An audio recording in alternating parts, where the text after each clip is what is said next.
नावाचा प्रामाणिक घड्याळ दुरुस्त करणारा होता. त्याच्याकडे एक जुने, खूप मौल्यवान घड्याळ दुरुस्तीसाठी आलं. पण एक दिवस ते घड्याळ अचानक हरवलं. मालक खूप रागावला आणि पोलिसात तक्रार देण्याची धमकी दिली. रमेश खूप घाबरला. त्याला माहीत होतं, आपण चोरी केली नाही, पण सिद्ध कसं करणार? तो थेट स्वामी समर्थ केंद्रात गेला. स्वामींच्या फोटोसमोर बसून रडत म्हणाला, "स्वामी, सत्य तुमच्याशिवाय कोणाला कळणार?" त्याच रात्री त्याला स्वप्न पडलं.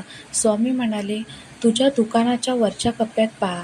सकाळी दुकान उघडताच रमेशने तो कप्पा उघडला आणि घड्याळ तिथेच होतं. कदाचित घाईत त्यानेच ठेवलं होतं. मालकाला घड्याळ मिळालं. गैरसमज दूर झाला. त्या दिवसापासून रमेश रोज म्हणतो, "स्वामी सत्याचे रक्षक आहेत.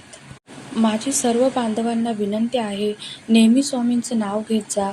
तुमचे सर्व मार्ग मोकळे होतील." व्हिडिओ तुमच्या सर्व मित्रपरिवाराला शेअर करा आणि कॉमेंटमध्ये श्री स्वामी समर्थ लिहा. तुम्ही स्वामींना मनापासून मानत असाल तर आमच्या चॅनलला सबस्क्राईब करा. श्री स्वामी समर्थ.